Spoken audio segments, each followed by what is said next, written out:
At another blessing na naman tayo this morning. Okay, so bago mag 8 a.m. So approximately nagkaroon na naman tayo ng spillover income. So almost 10% yan ng kinikita nitong total volume sa my structure. Itong 18,635 USDT. Okay, so ang maganda rito guys, galing to sa spillover.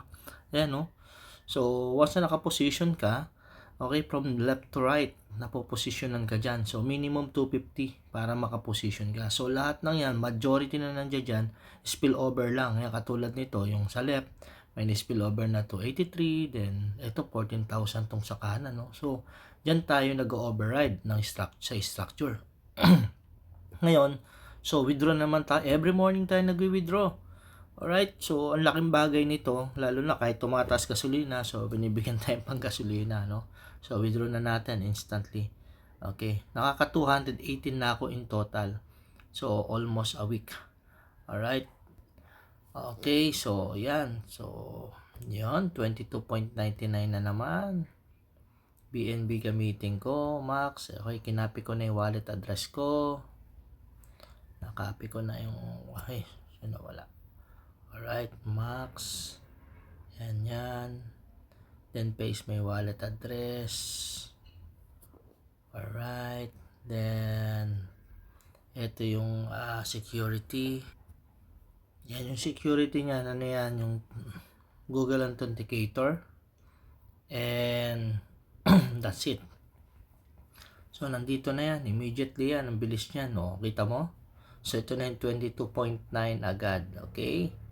Alright, so ito yung ngayon para may idea ka. Tapos ito yung kahapon.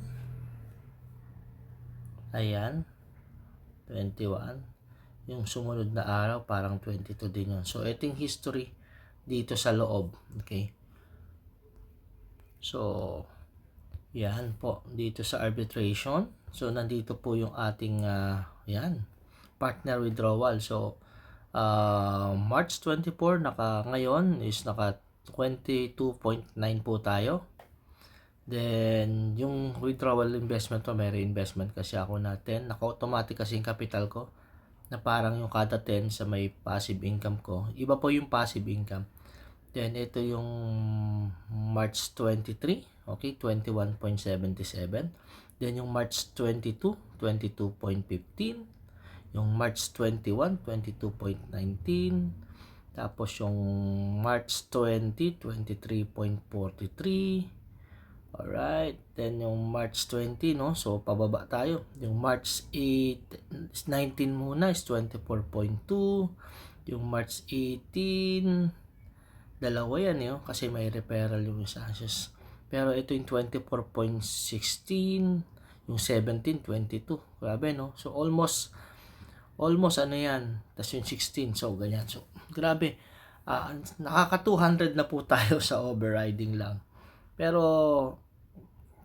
ang the best po dito is nakuha natin to through overriding income. Okay, yung tinatawag na spillover lang siya from left to right. Ito yung structure yan. Okay, so yan, grabe.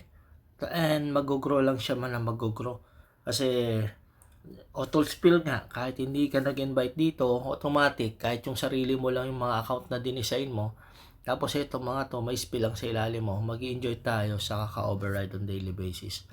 Then yung kakilala ko rito guys, grabe, yung nakikita mong 18,000 na to, nung una ko siyang nakita is $400,000. Then siya ngayon is 1.8 million yung structure sa organization na nahuhulog lang. So, approximately nagto $2,000 siya on daily basis. Okay? So, simple lang yan. Kino-compute yan. Based on the percentage, itong 18,631 na to, dito sa menu, sa profitability percentage, makikita mo kung ilan yung percentage ng Tether. Approximately, ngayon is 1.31%. So, dyan siya nagka-calculate ng computation. Okay? So, okay guys, happy earnings everyone.